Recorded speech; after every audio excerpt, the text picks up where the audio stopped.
Así que vamos a presentar el primer caso que lo va a presentar la doctora María Elena Cabrera. Y adelante, María Elena. Gracias, muchas gracias. Bueno, se trata de un varón de 35 años que consultó en diciembre del año pasado en el servicio de urgencia. Era chofer de camión y presentaba un cuadro clínico con un compromiso del estado general de un mes, inapetencia, fatigabilidad, color amarillento de piel y escleras. Ese día venía conduciendo varias horas desde el sur y se sentía mal y decidió consultar. Al examen estaba taquicárdico, con un soplo sistólico de eyección, 2 de 6, un hígado bajo el reborde y un vaso con una palpación dudosa. ¿Qué exámenes se le piden a este paciente? Primero, un hemograma, reticulocitos y una bilirrubina, ya que tenía un color amarillento de piel y escleras. Pruebas hepáticas. Y aquí tenemos el hemograma. Tenía una anemia importante, 6,6 gramos de hemoglobina, un hematocrito de 18,8%.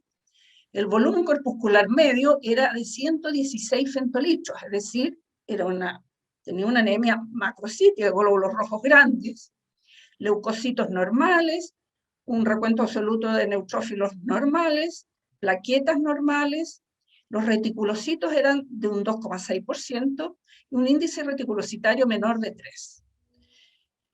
Describían un blasto indiferenciado al recorrer el frótic y fue lo que asustó un poco y puso un poquito los pelos de punta. Y llamaron al hematólogo por la sospecha de una leucemia, con esta anemia tan severa. Pensemos de qué podría tratarse. En primer lugar, tenemos una anemia importante que es macrocítica. ¿Y pensemos cuáles pueden ser las causas de una anemia macrocítica, con un volumen sobre 100?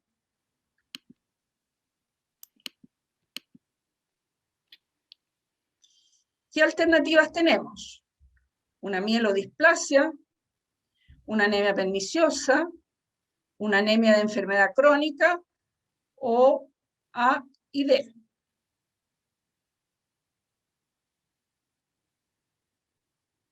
Pueden votar.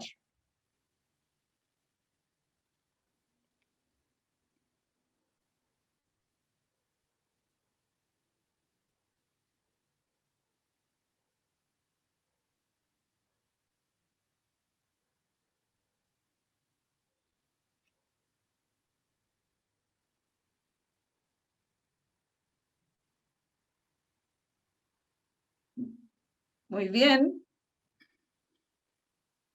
Están bastante correctos en su pensamiento. Lo más probable es que sea una anemia perniciosa y una mielodisplasia un poco menos probable porque no tenía compromiso de las otras series. Como ustedes vieron, tenía leucocitos y plaquetas normales. Así que está muy bien. Siguiente. Entonces pensamos, de las anemias, ¿cómo las clasificamos? Según su capacidad regenerativa de la médula ósea, tenemos las regenerativas, entre ellas tenemos las hemolíticas, y en este caso tenemos una anemia hiporregenerativa, ya que el índice reticulocitario es menor de 3. Y dentro de ellas tenemos, según el tamaño del glóbulo rojo, macrocíticas, normocítica y microcítica, y en este caso tenemos entonces una anemia hiporregenerativa macrocítica. De cuáles son las causas de estas anemias macrocíticas, tenemos ahí a la izquierda una enfermedad hepática. Este paciente aparentemente no tenía alguna patología o alcoholismo, una aplasia, el déficit de vitamina B12 y ácido fólico y los síndromes mielodisplásticos. La siguiente.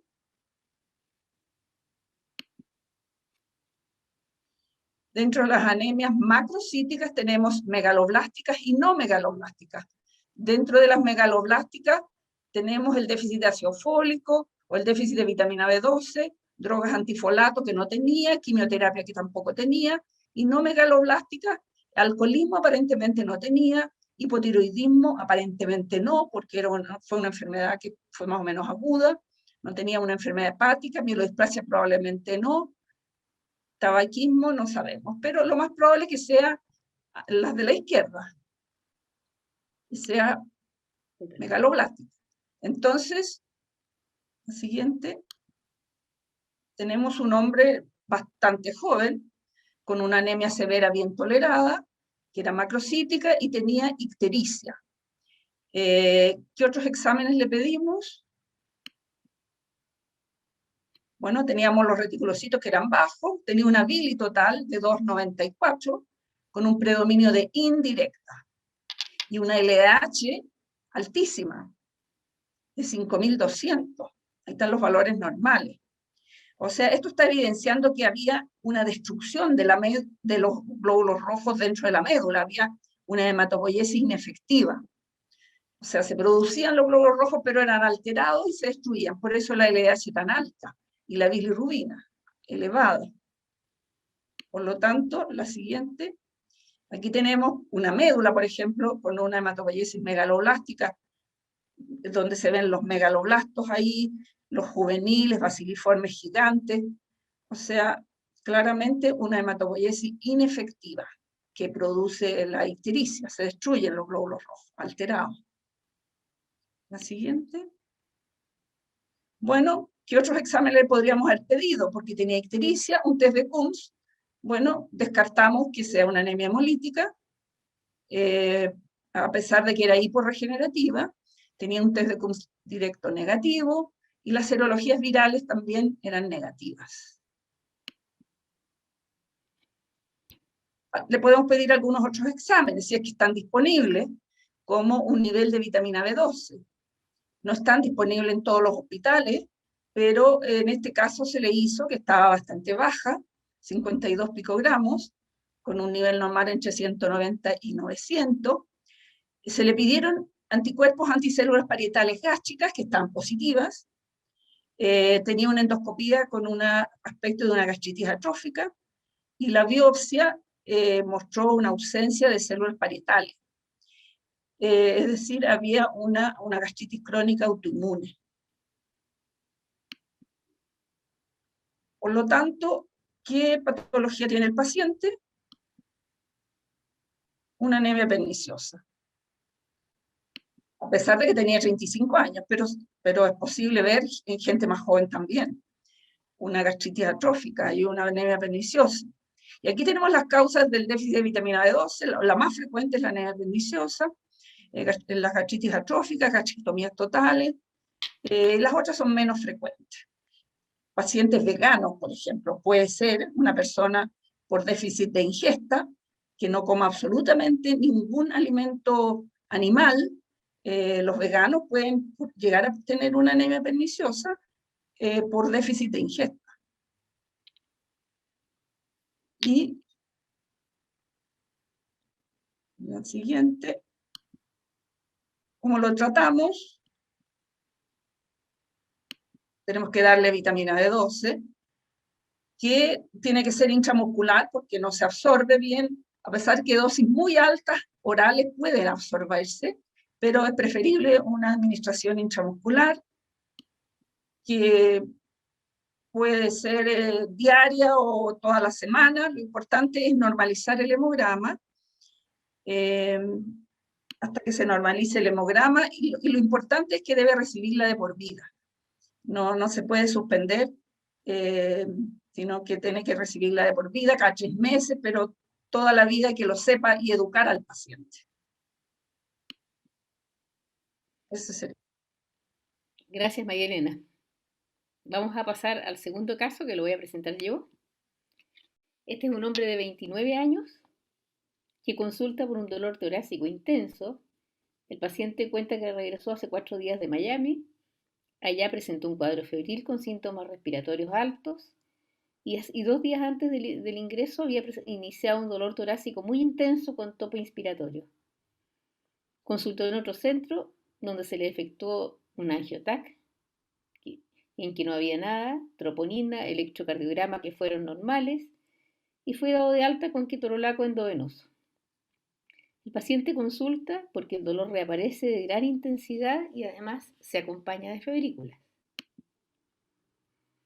Entre sus antecedentes tenía una esplenomegalia desde la infancia, había tenido una neumonía el año anterior, además decía que sufría mucho de dolores óseos y tenía una anemia leve que había sido catalogada de talasemia, beta-talasemia menor. Él decía que en su familia había muchos antecedentes de beta-talasemia, su mamá era portadora de beta-talasemia, al igual que los tíos maternos. El paciente al examen estaba febril 37,8, angustiado por el dolor, sudoroso, tenía un examen pulmonar y cardíaco normal con una frecuencia cardíaca de 100, un abdomen blando, depresivo e indoloro, el hígado se palpaba en el reborde y el vaso se palpaba dudosamente en la inspiración. En las extremidades inferiores no había edema, ni empastamiento, ni nada que llamara la atención. En los exámenes de ingreso había una hemoglobina de 11,6 con un hematocrito de 34,7.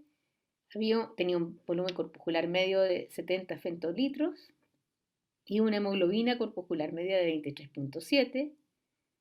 Leucocitos 13.300, plaquetas 238.000, una proteína C reactiva de 44 miligramos por litro. En el perfil, un ácido úrico de 7,6, la bili 1,26, una LDH elevada de 533 unidades por litro, fosfatasas alcalinas también un poco elevadas de 184, función renal normal, electrolitos normales. Una CK total de 249 unidades por litro, una CK-MB que estaba normal, troponina normal, ácido láctico también normal, procalcitonina baja.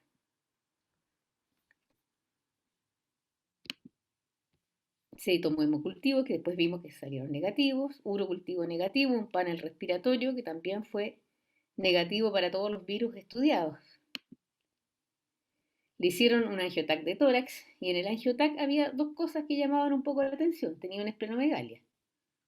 Había unos ganglios mesentéricos levemente aumentados de carácter inespecífico y había unas áreas escleróticas en el esqueleto axial y apendicular. Y uno se pregunta, ¿qué hace un hematólogo aquí? Bueno, se hizo la interconsulta por el antecedente de beta-talasemia y ante un poco la dificultad de no saber qué tenía este paciente. Se confirma la historia de un paciente joven con un intenso dolor torácico, de manejo difícil que requiere de opiáceos.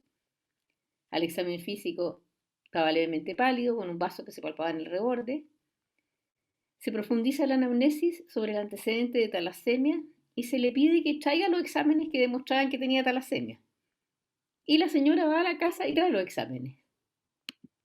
Y me trae esta electroforesis de hemoglobina, en que tenemos una fracción 1 de 71,3%, que podría corresponder a una hemoglobina S, Memphis o Acheron, que migran en la misma zona, y la hemoglobina A más la A2 eran de un 12,7%.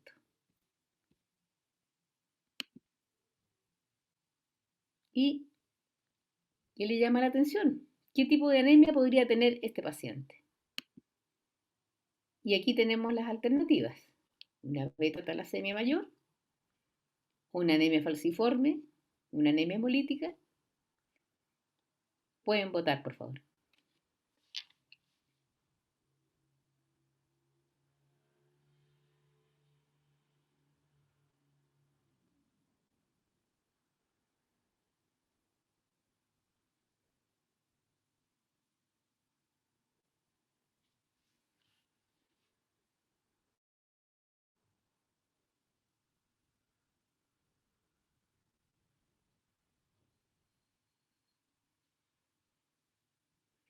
Bastante bien, bastante bien porque no estaba fácil. Hay un antecedente, por supuesto, que omití para darle un poco de inquietud a esto. La esposa, cuando le pedí que trajera el examen, me dice, en realidad, este examen se lo hizo el año pasado y la doctora que lo vio le dijo que su sangre se parecía a la de los negros. Y ahí sí que inmediatamente me hizo clic qué es lo que le podía estar pasando al paciente. Bueno, aquí tenemos la electroforesis de hemoglobina normal. La hemoglobina normal, por supuesto, la hemoglobina A es la más sí, abundante. La hemoglobina A2 entre 1 y 3,5%. Uno ve niveles superiores de hemoglobina A2 en la beta talasemia. Y la hemoglobina S no tiene por qué estar. En la beta talasemia, nosotros en Chile en general vemos mayoritariamente beta talasemia mayor, perdón, menor. Hay algunos casos de beta talasemias intermedias que me ha tocado ver en mi vida y ahora me tocó ver donde trabajo un caso de una beta talasemia mayor en una chiquitita que es de origen hindú. Pero en general en Chile beta talasemia mayor es bastante rara. Estos son los valores de la anemia falciforme y en la ciclotalasemia, que es lo más probable que tenga este enfermo, es esto. Uno puede tener niveles aumentados de hemoglobina A2 y además de hemoglobina S. Y hablemos un poco de la fisiopatología. En el adulto normal, como vimos, existen tres tipos de hemoglobina identificables de la electroforesis. La hemoglobina A o adulta, que es la más frecuente, las cadenas A2, beta 2, que corresponde al 95 a 98%. La hemoglobina A2 formada por A2 y gamma 2, que corresponde a 2 a 3%. La hemoglobina F o fetal, formada por A2 y delta 2 que está presente al nacer y va disminuyendo progresivamente hasta los 6 meses de vida y corresponde aproximadamente a un 1% de la hemoglobina adulta. En la enfermedad de células falciformes hay una alteración estructural de las cadenas beta, resultando en la denominada hemoglobina S. La mutación más común está en el codón 6 de la beta-globina, que cambia un ácido glutámico por valina, el cromosoma 11. Los pacientes homocigotos se presentan como hemoglobina SS y corresponden a un 60-65% de los pacientes sintomáticos. Nosotros no estamos acostumbrados a ver eso, pero por toda la inmigración que hemos tenido es algo que seguramente más de algunos de ustedes les ha tocado ver ya. Los pacientes con hemoglobina S pueden ser heterocigotos, pero en general tienen pocas manifestaciones clínicas o no tienen. Pueden ser heterocigotos por hemoglobina S y C u otras variantes que pueden causar sintomatología intermedia. Y el homocigoto por hemoglobina S, que es el que tiene manifestaciones más severas. Probablemente este paciente corresponda a una mezcla de ciclo con algo de talasemia. ¿Y qué es lo que pasa en estos casos? Bueno, durante el paso de los glóbulos rojos en la microcirculación hay una desoxigenación de la hemoglobina. La hemoglobina S se polimeriza en ausencia de oxígeno y esto aumenta la permeabilidad de la membrana a los cationes, lo que determina que varios sistemas de transporte se activen, causando salida de agua y deshidratación del glóbulo rojo. Los glóbulos rojos con una hemoglobina polimerizada son rígidos, cambian su forma, toman esa forma de hoz o de media luna, lo cual determina una hemólisis y una oclusión de la microcirculación e infartos que se manifiestan como crisis veno-oclusivas. ¿Cuándo sospecharlo? Crisis de dolor torácico agudo o abdominal, infecciones frecuentes. Este paciente había tenido una neumonía neumocócica el año anterior porque muchas veces durante todo esto hacen una asplenia disfuncional. O sea, el vaso, digamos, no funciona como debe. Pueden tener edema y dolor de manos o pies, accidentes vasculares, priapismo y los desencadenantes pueden ser el frío, el estrés, la deshidratación y el ejercicio extremo. Aquí tenemos la oclusión vascular por las células falciformes, cómo se bloquea el flujo sanguíneo. Aquí tenemos glóbulos rojos sanos. Y hay una cosa que parece ser evolutiva bien interesante, digamos, que es que las células falciformes son más resistentes a la malaria. Incluso hay todo un tema con la expresión del antígeno DAFI en el glóbulo rojo que tiene que ver con esto. Frecuencia de la hemoglobina S en la población negra o negroide en el Caribe. Tenemos Colombia, tiene un alto porcentaje, Haití, Jamaica. Y importante porque tiene que ver mucho con la población migrante que tenemos en Chile. Pero no solamente esto, la verdad que yo en los últimos años he visto dos pacientes, uno que era, la verdad que tenía solamente un rasgo falciforme, que era un paciente español, porque en la zona del Mediterráneo también hay, y era un geólogo que subió al observatorio ALMA y con la altura hizo un infarto esplénico. Y la verdad que me llamaron como hematólogo no pensando en esto, sino que me llamaron pensando en que pudiese tener una trombofilia. Me parecía tan raro una trombofilia en un infarto esplénico. Y de repente me di cuenta que el paciente tenía un poquito de anemia, muy poca. Y le pregunté, entonces me dice, sí, efectivamente, en España algo me diagnosticaron, pero yo soy donante de sangre habitual en España, no tengo ningún problema. Y le pedí una electroforesis de hemoglobina, pese a que no tenía las características de una talasemia, pero dije, bueno, lo más probable es que tenga esto. Y yo, sorpresa, el paciente tenía un rasgo falciforme, y ahí, por supuesto, que hice la unidad diagnóstica, pensando que con la altura en el observatorio ALMA y la hipoxemia hizo realmente el infarto esplénico. Por lo tanto, es un diagnóstico que nunca, o sea, siempre hay que tener presente. En cuanto al tratamiento de estos enfermos, es muy importante la educación, explicarles los desencadenantes de las crisis, como la fiebre, las infecciones. Este paciente había tenido un cuadro respiratorio infeccioso, la hipoxia, el frío, el ejercicio extremo, la hidratación enérgica, analgesia, muchas veces se requiere de opiáceos. Se les deja hidroxiurea porque la hidroxiurea lo que hace es, en el fondo, aumenta la cantidad de hemoglobina fetal. Y eso inhibe la polimerización de la hemoglobina S, y es lo que hicimos con este paciente. Transfusión de glóbulos rojos, en general en estas crisis se recomienda mantener la hemoglobina sobre 10 gramos. Vacuna antineumocócica y antiinfluenza, por lo que les decía que muchas veces tienen una asplenia funcional. Muchas veces en cuadros muy severos uno puede tener que hacer un recambio de glóbulos rojos, que es un procedimiento bastante complejo para poder sacar al paciente adelante. En Chile es una anemia que tiene una baja prevalencia, pero sin embargo con estos procesos migratorios es probablemente que veamos un aumento de los casos en los próximos años, y vamos a tener que estar preparados para conocerla y manejarla, dado que la sospecha diagnóstica es fundamental. O sea, cuando realmente vi la electroforesis de hemoglobina, dije, esto tiene que ser un síndrome torácico agudo, y la necesidad de poder hacer un manejo precoz, detectar y tratar sus complicaciones. El paciente probablemente tiene una ciclotalasemia. Los ancestros son griegos. El paciente es un paciente de ojos claros, rubio, pero en toda la zona del Mediterráneo también hay algunos casos de anemia falciforme. El estudio posterior del paciente demostró secuelas de múltiples infartos óseos. Durante la hospitalización tuvo un infarto óseo a nivel femoral, partió con hidroxiurea, que se mantiene hasta ahora, y en el 2020, pese a que lo cuidé y le di muchas recomendaciones, lo dejé con licencia, se infectó por COVID, lo cual realmente nos dio mucho susto, requirió de una hospitalización, se anemizó, requirió transfusiones, pero logró salir sin grandes complicaciones. Ese es el segundo caso que quise traérselos porque creo que en estos momentos nos puede pasar a cualquiera. Y el tercer caso lo va a comentar la doctora Natalia Aranguis. Hola. Hola, Adelante, buenas Natalia. tardes. Gracias. Bueno, vamos a ver ahora el tercer caso, que también es de la vida real.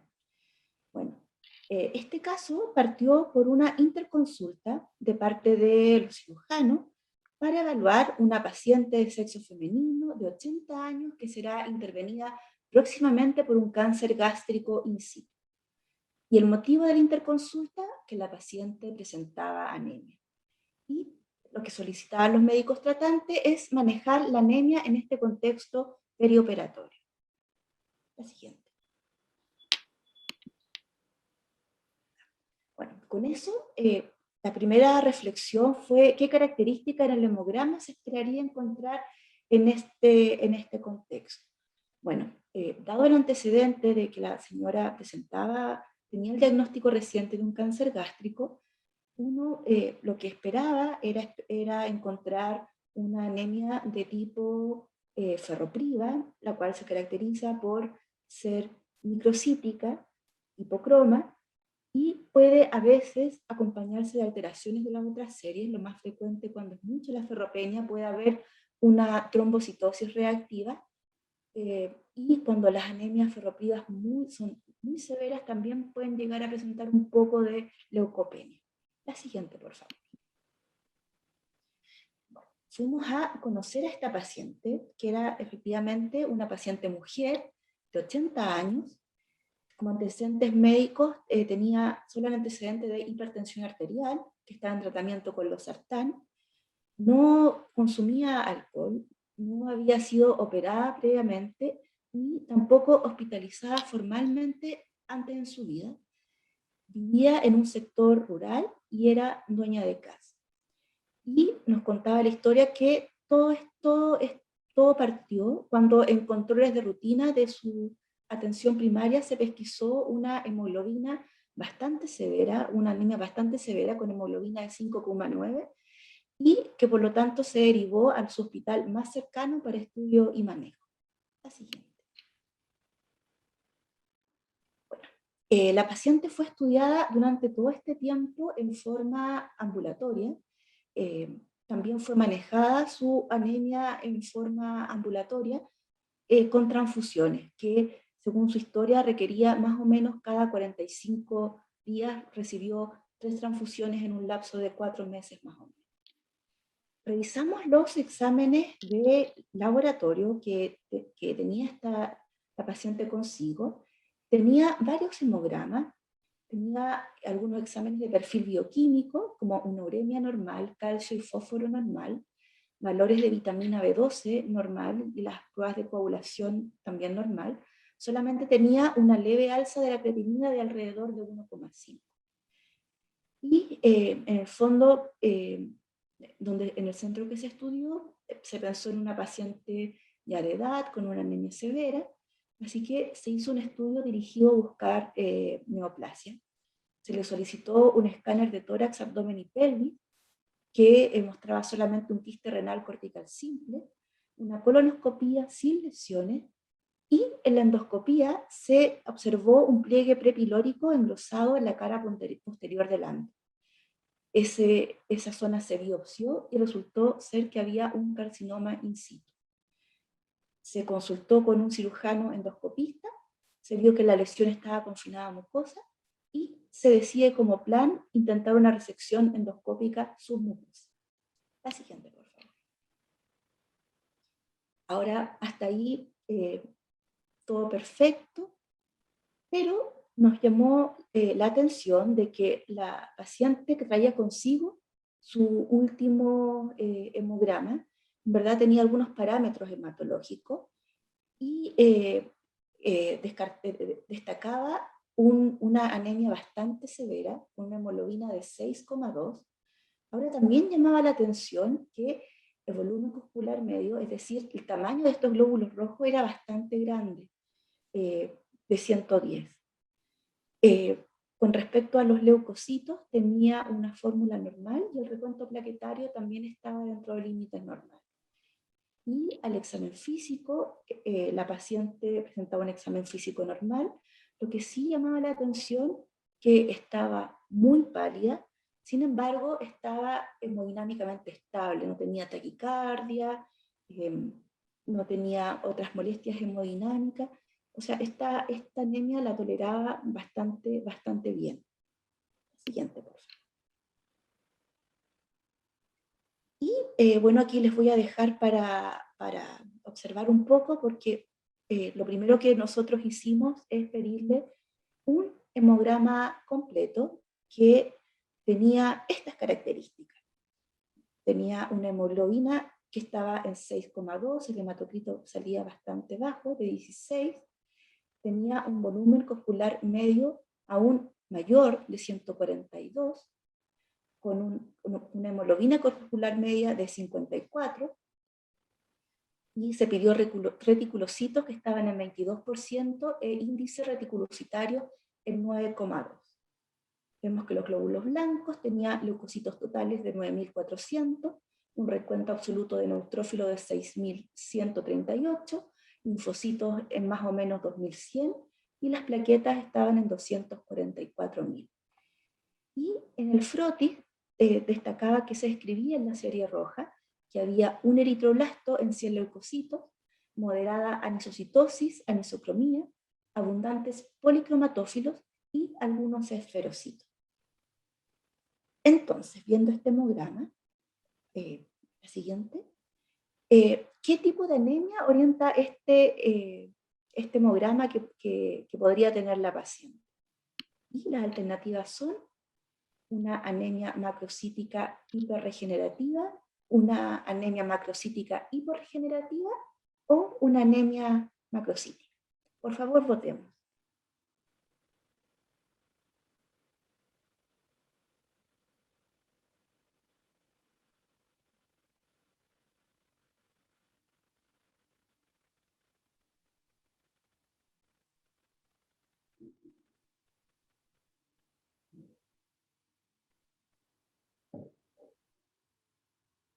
Muy bien, vamos a ver.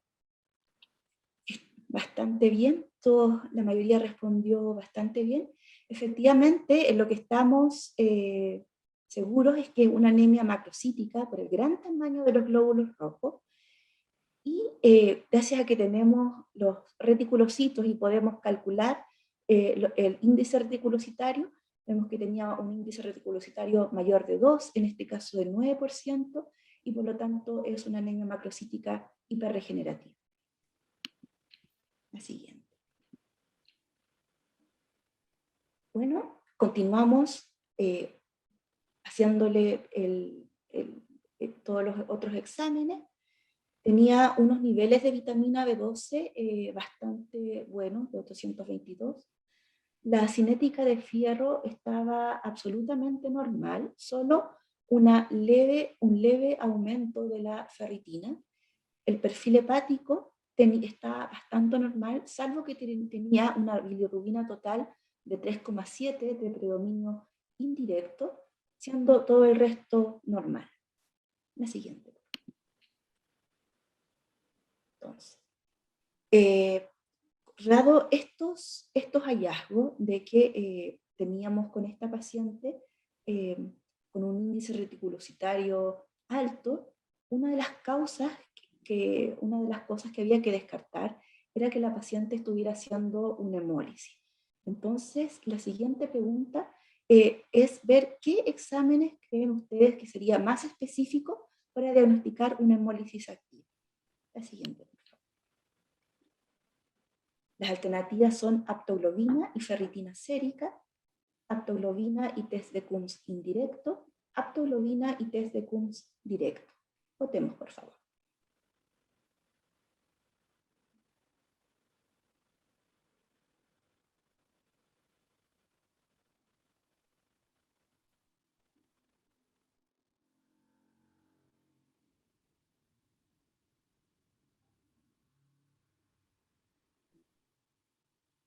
Muy bien. Tuvo de nuevo bastante bien las respuestas, porque la alternativa correcta es aptoglobina y test de Coombs directo.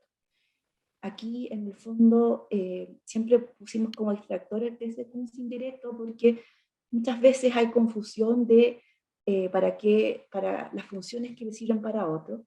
Y en este caso el test de Coombs directo nos ayuda para un tipo específico de hemólisis que es la hemólisis autoinmune. Bueno, a esta paciente felizmente le pudimos medir la aptoglobina, que es probablemente el examen más específico para detectar hemólisis. También nos sirven obviamente el recuento de reticulocitos, los recuentos de LDH y el predominio de bilirrubina aumentada con predominio indirecto. Pero si existe la posibilidad, es bueno pedir la aptoglobina porque todos los otros exámenes se pueden alterar por otras causas. Este es un poquito más específico. Bueno, en esta paciente vimos que la aptoglobina estaba bastante baja, estaba indetectable según este valor de laboratorio. La siguiente. Y por lo tanto, con esto diagnosticamos una anemia hemolítica. Y aquí nos tenemos que preguntar cómo estudiamos una anemia hemolítica y cuáles son las causas más frecuentes. Nosotros sabemos que las anemias hemolíticas hay varias maneras de clasificarlas etiológicamente. Una es ver dónde está el lugar de destrucción intravascular o extravascular, que ocurre principalmente a nivel del vaso, la destrucción de los glóbulos rojos, o por alteraciones propias de la membrana de los glóbulos rojos del sistema enzimático, o por alteraciones externas.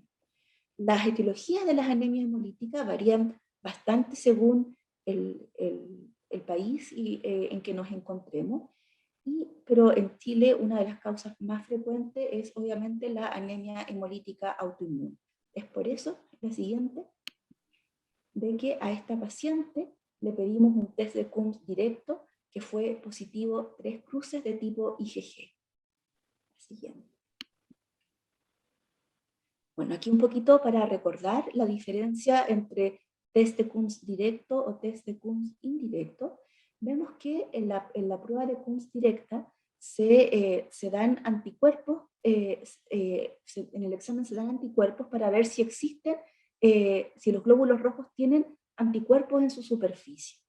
En cambio, la prueba indirecta se toma el plasma de la paciente, se unen con glóbulos rojos que no tienen el antígeno y en el fondo después vuelven a tirarse los anticuerpos y si la persona tiene anticuerpos contra los glóbulos rojos que se hizo en la prueba, en el fondo va a haber una aglutinación. La siguiente. Bueno, y ahora vamos a revisar un poquito con más calma este hemograma.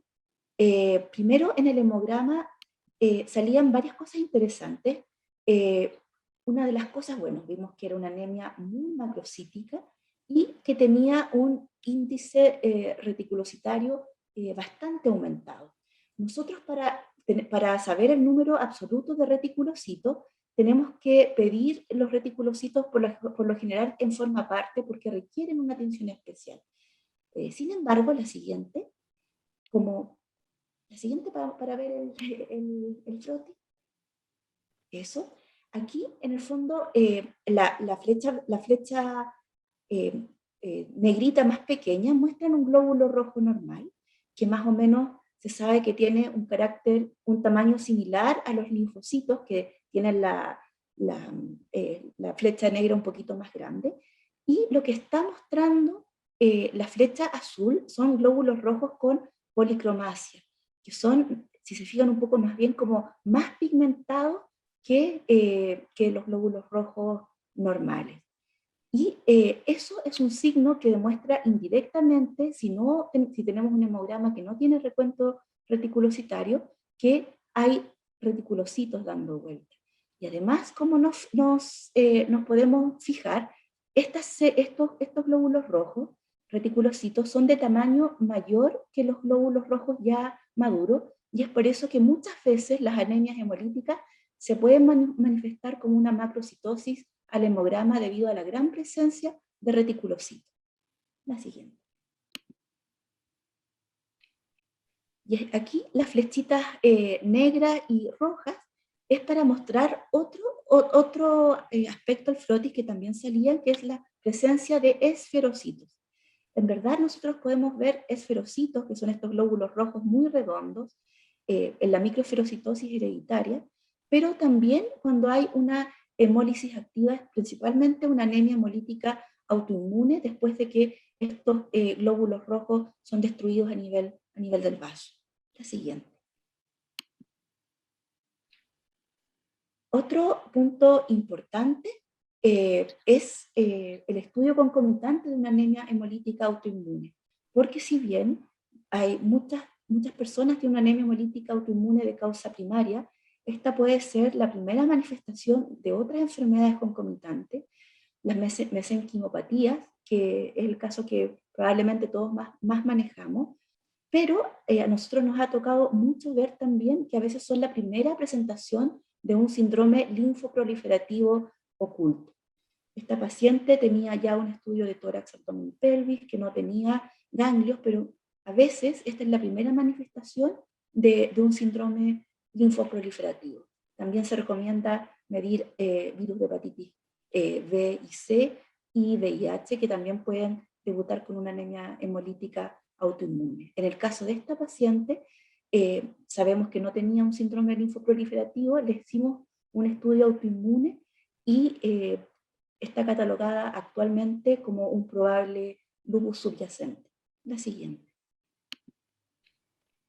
Y entonces, en definitiva, en este caso tenemos una paciente que tiene una anemia hemolítica autoinmune secundaria a mesenquimopatía y que en todo este estudio, este caso es bien particular porque se pensó en un adulto, una anemia en un adulto mayor, y se buscó un cáncer oculto. Efectivamente se encontró un cáncer oculto que estaba muy bien localizado, pero en realidad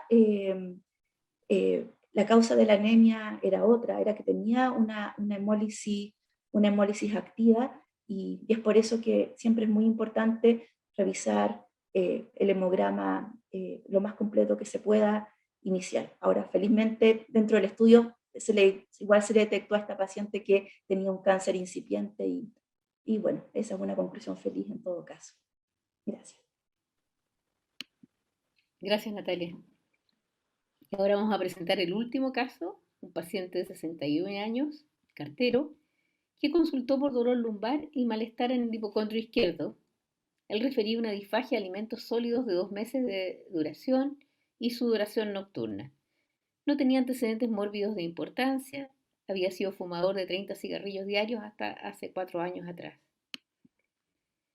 Al examen destacaba un paciente pálido, enflaquecido, no había adenopatías palpables ni se palpaba tiroides, el resto del examen era bastante normal, salvo el abdomen que era blando y depresible, pero un poco sensible en el flanco izquierdo. Traía un hemograma con una hemoglobina de 12.6 gramos por decilitro, 39,9 hematocrito, con un volumen corpuscular medio de 67 femtolitros y una hemoglobina corpuscular media de 21%. El recuento de leucocitos era de 14.860 con una fórmula normal, con plaquetas aumentadas de 500.000 y una VHS de 40 milímetros en la hora, y lo derivaron por la sospecha de leucemia por esta leucocitosis que tenía, pese a que tenía una fórmula diferencial normal. Y al paciente, ¿qué se le pidió? Bueno, aparte se le pidió un nuevo hemograma, y en ese hemograma nos dimos cuenta que estaba con más anemia, 11.4 gramos por decilitro de hemoglobina, con un hematocrito de 35,4. El volumen corpuscular medio siempre bajo, 67.2.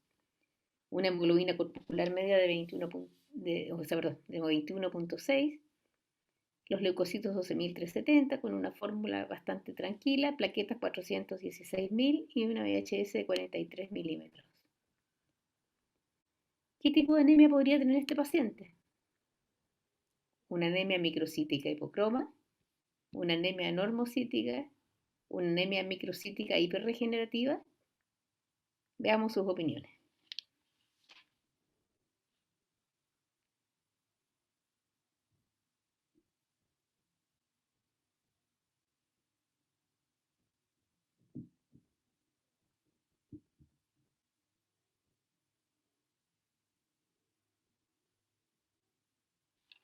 Perfecto, eso era una anemia microcítica hipocroma.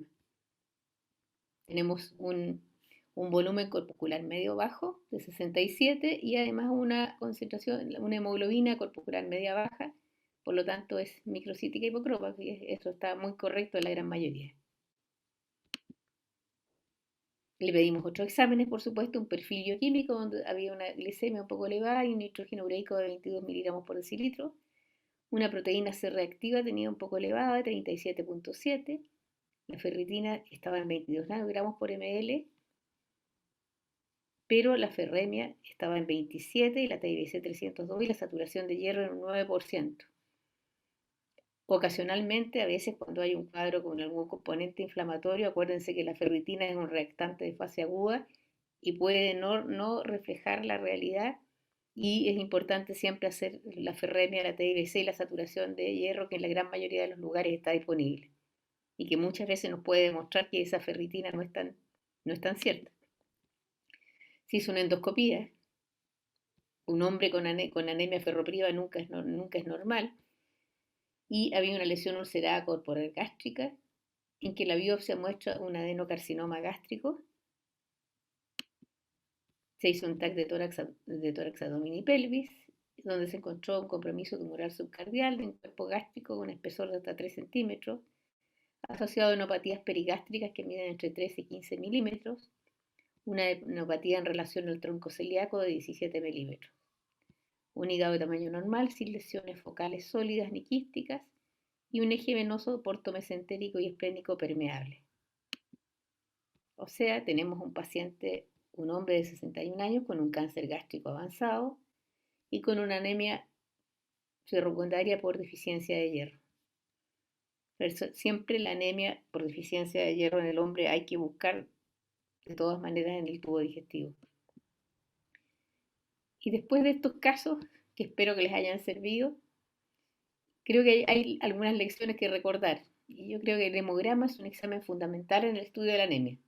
Es un examen simple, barato, que está disponible prácticamente en todas partes, que nos da mucha información si lo sabemos interpretar. No olvidar las constantes de Winthrop, el volumen corpuscular medio, que nos muestra el tamaño del glóbulo rojo, y ya como la doctora Cabrera nos mostró al principio, inmediatamente podemos hablar de las anemias normocíticas, macrocíticas o microcíticas, y vamos a tener ahí una orientación diagnóstica, lo mismo la hemoglobina corpuscular media y la concentración de hemoglobina corpuscular media. Si están bajas nos van a hablar de una deficiencia de hierro, si están normales, bueno, podemos tener una anemia de enfermedad crónica, si están elevadas puede tratarse de una anemia hemolítica o estas anemias como la que vimos en el primer caso.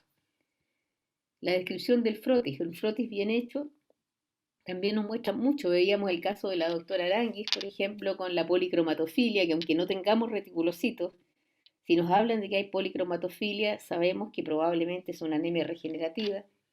La presencia de los microesferocitos, en fin, la presencia de eritroblastos, las características del frotis son muy importantes. Y bueno, si disponemos de reticulocitos, por supuesto que es un examen bastante barato y disponible prácticamente en todas partes. Se hace con una tinción especial que se llama azul de cresil brillante, donde se ven los reticulocitos, digamos, se ven como puntitos azules. Bastante fácil de interpretar, digamos, y de disponer porque es un examen bastante simple. Con esto hemos querido darles una visión bien general de casos que fueron todos de la vida real y que en cada uno de ellos la primera orientación del médico no fue exactamente lo que tenía el paciente, y que un buen análisis del hemograma y del cuadro clínico nos llevó a hacer el diagnóstico.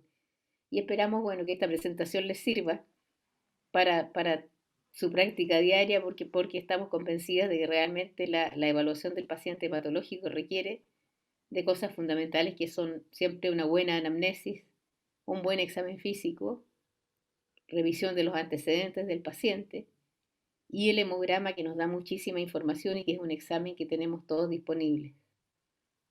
Y a continuación estamos disponibles por unos minutos para si el público quiere hacer alguna pregunta. Bueno, agradecemos profundamente a los panelistas. En realidad la buena medicina interna sigue siendo la mejor. Casos preciosos nos trajeron, así que muchísimas gracias. Las preguntas, María Los Ángeles, están disponibles acá en el set de preguntas, pero antes de mirarlo, alguno de los asistentes preguntó bien al comienzo cómo calcular, quería que revisaran la fórmula del índice reticulocitario, porque mucho del estudio de ustedes se basa en eso. Claro. Querrían recordárselo a alguien que preguntó y después la borró porque seguramente le dio un poquito de vergüenza o algo, pero yo creo que es bueno recordarlo, ¿no? Claro que sí. No sé, María Elena, si quieres contestarla tú, la contesto yo como quieras. Ya. Bueno, ¿cómo se calcula el índice reticulocitario? Primero, no sé, podrían tener un lapicito para escribirlo. Es el hematocrito real del paciente dividido por el hematocrito ideal. O sea, si una persona, si es por ejemplo, tiene 25 hematocritos, se divide si es mujer, por 40. Si es un hombre, por 45. Eso se multiplica por el recuento de reticulocitos. Si el paciente tenía 22%, por ejemplo, la paciente de la anemia hemolítica, esa división se multiplica por los reticulocitos. Y después se hace una corrección si es que hay policromatofilia en el frotis, porque se resta un poco, porque los policromatófilos indican que han salido más precozmente de la médula. Entonces, se divide por 1,5, si el hematocrito está entre 25 y 35, esa multiplicación se divide por 1,5, porque quiere decir que los reticulocitos, en vez de un día, están durando 1,5 días, por lo tanto hay que dividir, restar un poquito. y si tiene más anemia, el hematocrito está entre 15 y 25%, se divide por 2, lo que quiere decir que los reticulocitos están viviendo, los glóbulos rojos están viviendo 2 días en la sangre periférica en vez de 1. Por eso hay que disminuir. Y significa, entonces, el índice reticulocitario es un valor absoluto. Si es sobre 3, indica que es hemolítico. Y bajo 3 o bajo 2 es hiporregenerativo. Quizás sería bueno escribirlo para tenerlo presente. Estamos viendo las preguntas si quieren. Claro. Ahí está la del índice. No lo había borrado, está acá, ¿verdad? Qué bueno. ¿En qué caso sería de utilidad la prueba de Coombs indirecta, doctora Arana? El test de Coombs indirecto lo que mide son anticuerpos libres en el plasma, en el paciente que ha tenido una aloinmunización, ya sea por transfusión sanguínea, por ejemplo, que bueno, nosotros tipificamos ABO y RH, pero no hacemos el estudio de todos los antígenos de glóbulo rojo. Por lo tanto, después de una transfusión, uno puede aloinmunizarse y tener anticuerpos contra alguno de estos antígenos, o en las mujeres uno puede adquirir anticuerpos por el embarazo. No solamente, digamos, en el caso de las mujeres RH negativas, pero hay otros antígenos de glóbulo rojo, como por ejemplo el sistema Kell, o los otros, el RH, además del D, tiene otros antígenos que es el C y el E, frente a los cuales también podemos hacer anticuerpos, esos son los más frecuentes. Entonces, el Coombs indirecto, en el fondo, lo que mide son anticuerpos libres en el plasma, que pueden ser adquiridos ya sea por transfusión o por embarazo. Correcto. Acá tiene una pregunta, dice, ¿las anemias hemolíticas son siempre severas o moderadas? ¿Pueden ser leves? Esa es la pregunta. Sí, es una buena pregunta.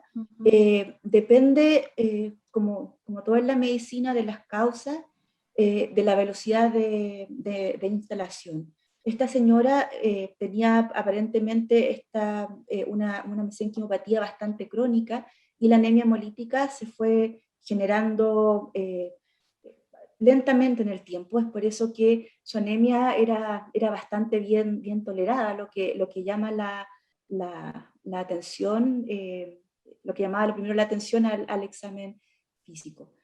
Muchas enfermedades pueden dar crisis hemolítica, donde existe en poco tiempo una rápida y gran destrucción de los glóbulos rojos. Y ahí, obviamente, las anemias se hacen mucho más sintomáticas y pueden llegar a tener valores de anemia muy importantes.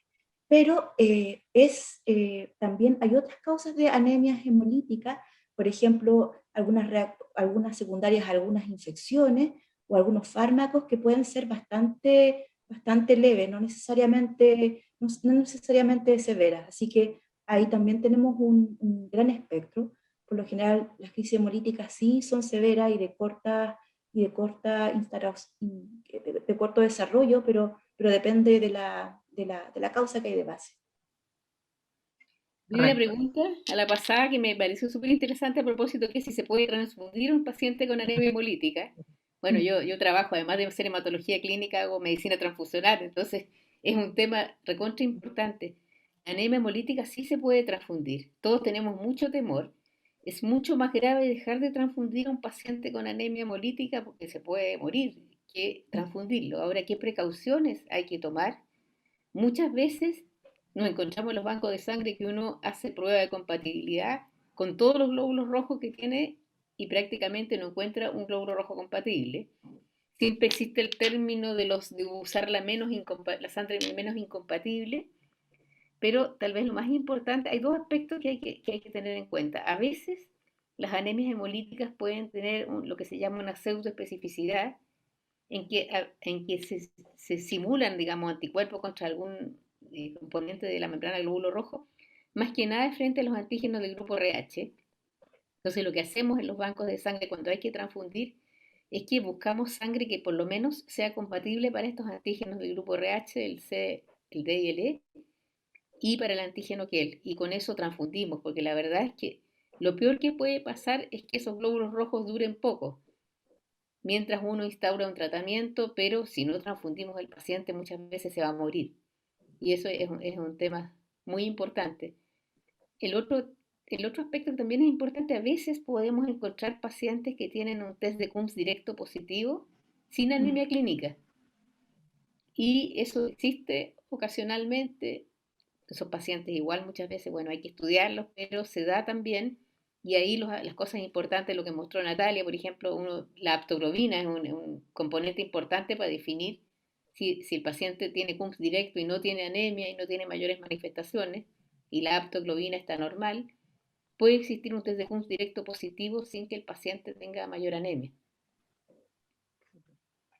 Nos preguntan por el test de Schilling en anemias macrocíticas. La verdad que ya no lo hacemos, María Elena, no sé. Silenciar. Doctora Cabrera, No, está sin la verdad es que no se usa el test de Schilling, no. Con los niveles de vitamina B12 basta. Aunque la vitamina B12 no está disponible en todos los hospitales del país, en pocos lugares, pero está siendo cada vez más frecuente de disponer de vitamina B12. Y por último, ante una duda de una anemia por déficit de B12 o ácido fólico, es preferible darle B12 primero y ver si responde, y no dar ácido fólico, sino que B12 porque pudiera empeorar los síntomas neurológicos. Sí, ese punto es es súper preferible dar importante. vitamina B12 antes que ácido fólico. Correcto. Acá hay otra pregunta que yo se le hacía a la María Ángeles, que era el caso de la paciente con anemia de células falciformes. El síndrome heteróxico agudo que ella describió, ellos preguntan la causa. La causa, bueno, lo que ocurre es esto, digamos, hay una serie de factores desencadenantes en que hay una obstrucción vascular y que produce todo este cuadro doloroso. Es fundamentalmente eso, a nivel de múltiples vasos, digamos. No se ve una causa más allá, digamos, uno no ve un sustrato anatómico, ustedes vieron que el escáner de tórax era normal, sin embargo el paciente sufre de este cuadro doloroso que realmente es impresionante. Yo tengo que ser sincera, que no lo había visto nunca en mi vida, y ese día, gracias a Dios, había otra hematóloga que estaba de turno en el intermedio, y me fui donde ella y entre las dos juntas decidimos cómo había que manejarlo, porque la verdad es que en Chile no tenemos gran experiencia. Correcto. Claro, yo creo que tienen la sensación que deberían ver lesiones trombóticas, pero no se ven porque son lesiones no visibles. No. Y en ese mismo paciente preguntan por la fiebre, doctora. Bueno, el enfermo será febril. Sí, esto puede producir fiebre el mismo cuadro, y además el paciente había cursado con un cuadro respiratorio agudo que no pudimos identificar qué virus había sido. Correcto. Probablemente puede haber sido el desencadenante también. Exacto. Claro. Incluso en estos mismos casos, además, se recomienda, igual como estos pacientes tienen asplenia funcional, se deja cobertura igual para gérmenes, sobre todo de tipo neumococo, y de hecho lo dejamos además con cobertura antibiótica. Correcto.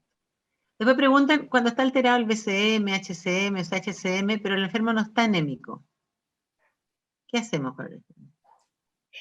Hay que buscar una causa. Oye, muchas veces, por ejemplo, uno muchas veces ve que el paciente, y esto lo estamos viendo harto, y es un tema importante en las pacientes que son sometidas a cirugía bariátrica, en que uno empieza a ver que, bueno, y en general la anemia ferropriva, lo primero que uno ve es que caen las constantes de Winthrop. Cuando cae cae la constante, cae el volumen corpuscular medio, cae la hemoglobina corpuscular media, y acuérdense que primero se acaban las reservas de hierro y después uno desarrolla la anemia. Por lo tanto, en esos pacientes, si uno ve que los índices están bajos, hay que estudiar cómo está el fierro. Al revés, si tenemos una anemia macrocítica, digamos, puede que el paciente esté desarrollando alguna deficiencia.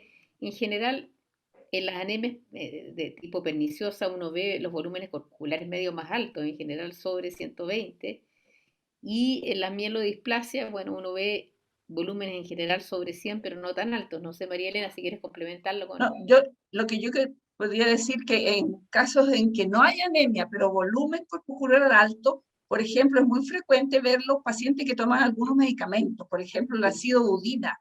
Todos los medicamentos antirretrovirales producen mucha macrocitosis.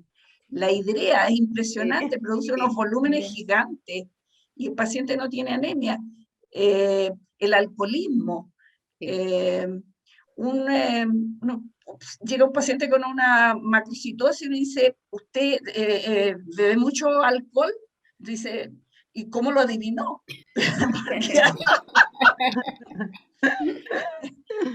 El alcoholismo, la enfermedad hepática, pueden no tener anemia y un volumen corpuscular alto, y drogas, medicamentos.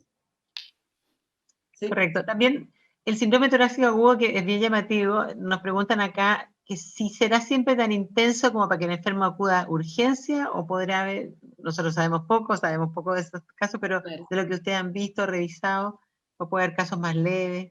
Cuéntenos. En general, bueno, o sea, puede haber casos leves que no consultan, pero en general el cuadro es bastante violento y dramático. Correcto. También nos pregunta acá alguien que ha visto 5 pacientes, lo pone con número, con leucocitosis sin alteraciones de otras líneas celulares, en pacientes jóvenes, sin cuadros que lo expliquen.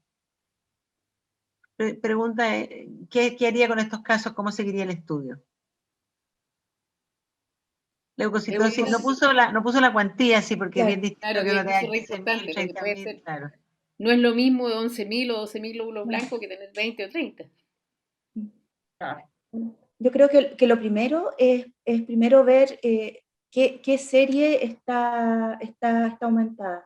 Es muy distinto si uno sospecha que está la serie mieloide, en este caso los neutrófilos, o por ejemplo los linfocitos, porque eso va orientando a distintas etiologías. Cuando hay linfocitosis, que en general se define como un recuento absoluto de linfocitos de más de 4.500, eso nos orienta o a causas reactivas, que son principalmente infecciones virales, la mononucleosis infecciosa, como todos sabemos, o descartando eso, ya habría que descartar algunas causas de linfocitosis monoclonal, como son los síndromes linfoproliferativos.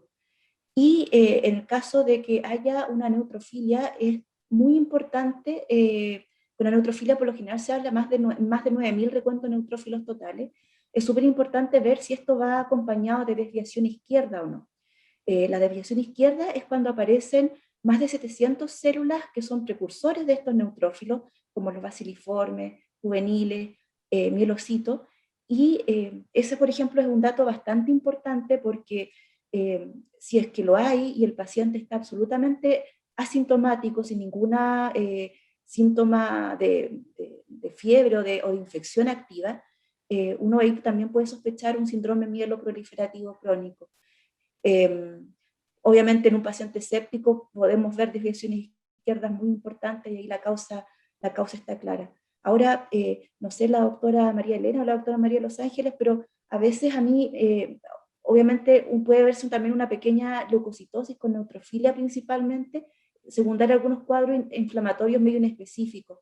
A veces el tabaquismo he visto que puede producir un poquito de leucocitosis.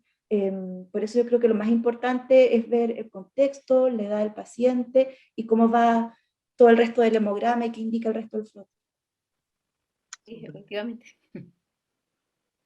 Acá nos preguntan, en las crisis de paroncítica, el uso de soluciones hipotónicas. No, en general no se usa. No.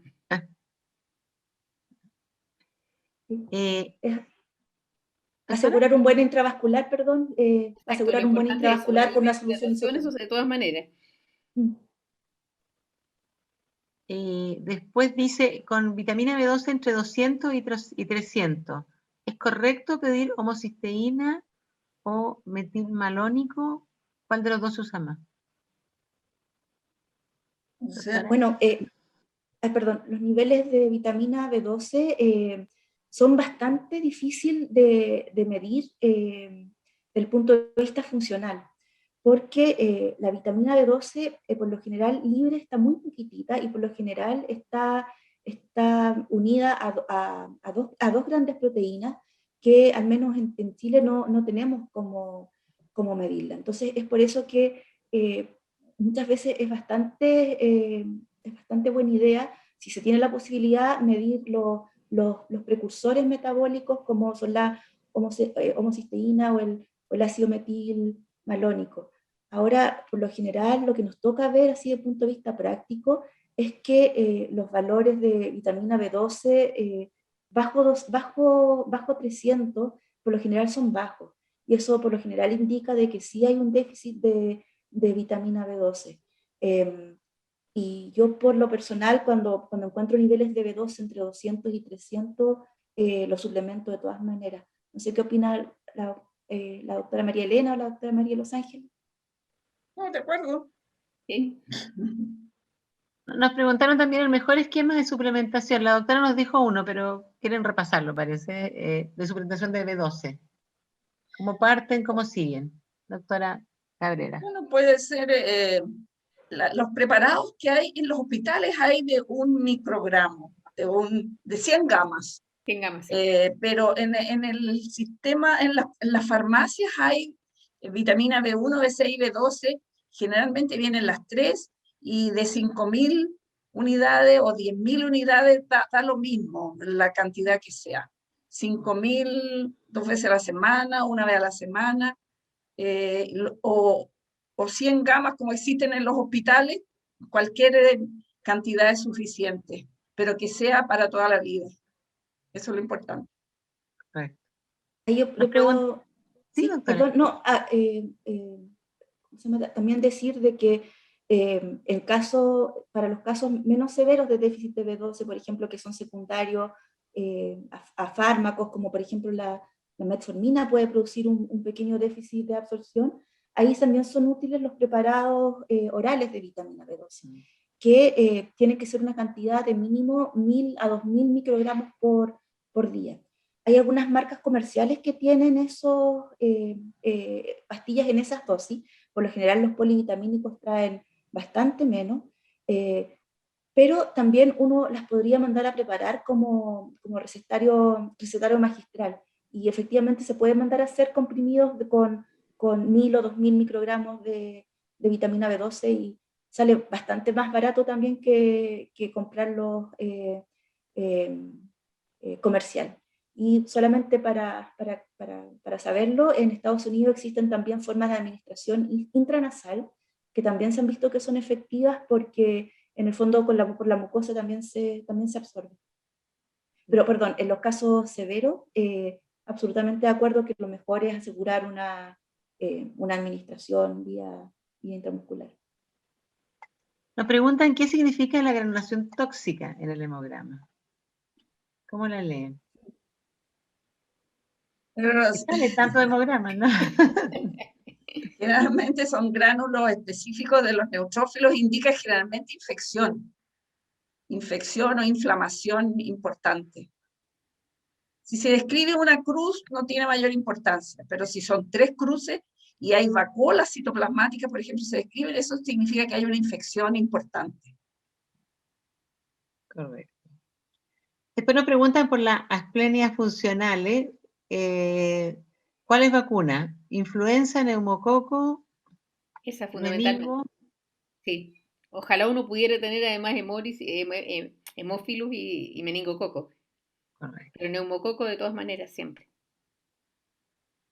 Nos preguntan si tiene sentido pedir anticuerpos en el estudio de la anemia perniciosa. Si se confirmó la gastritis crónica en una endoscopía. Si es que se puede pedir, sí, es complementario, pero no es absolutamente necesario. Aquí nos hacen una pregunta tremenda. ¿Tiene importancia la VHS en el estudio de la anemia? Por supuesto que sí. Tiene, ¿verdad? Sí, me llamó la atención que el caso que presentaron de anemia hemolítica tenía una VHS de 2. Generalmente las anemias hemolíticas autoinmunes tienen velocidad de sedimentación alta. Así es. Me llamó la atención, pero en general es útil porque una sedimentación sobre 50 sobre 100 generalmente indica algo grave, algún aumento de las inmunoglobulinas, alguna patología importante, una VHS sobre 100 es importante. Uno va a pensar en un mieloma, en una patología clonal. En cambio, una VHS baja no puede no indicar mucho, pero sí es importante.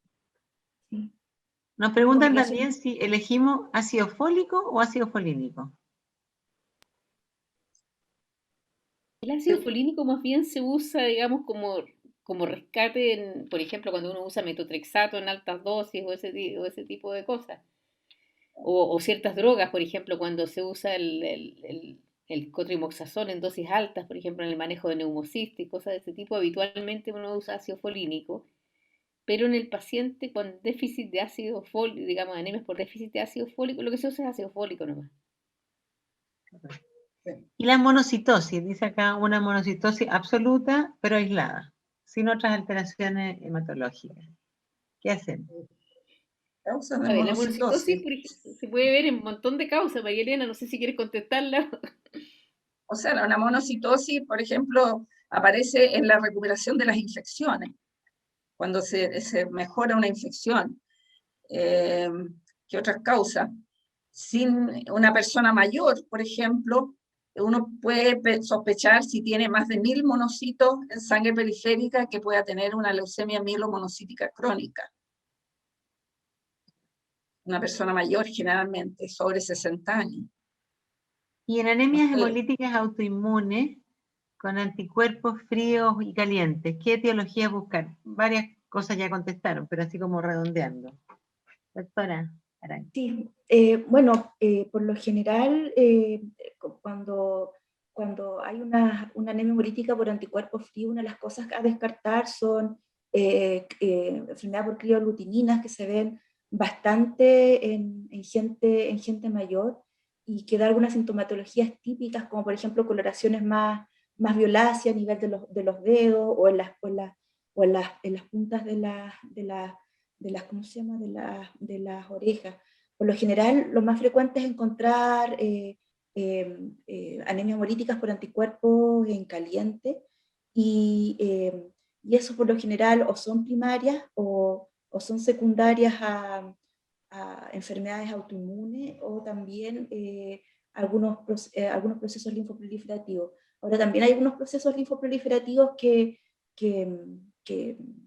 pueden causar también crioglutininas o aglutininas en frío. Así que yo honestamente creo que tanto sea una anemia hemolítica autoinmune de origen de anticuerpos fríos o calientes, de todas maneras le haría un screening general de enfermedades autoinmunes, y también para descartar si no hay otra patología de base, como los síndromes linfoproliferativos. Y los anticuerpos fríos, el micoplasma también, que puede producir también anemia por anticuerpos que reaccionan en frío. Bueno, doctora, yo tengo puro que agradecerle, estamos molestándolas ya mucho rato con tantas preguntas, estaban todos muy entusiasmados, nuestro selecto grupo de hematóloga yo creo que nos dejó muy instruidos, muchas gracias por los casos preciosos, así que encantada, muchas gracias, esperamos encontrarnos de nuevo. Gracias a ustedes. Hacia ustedes. Chao. Hasta luego. Chao. Adiós.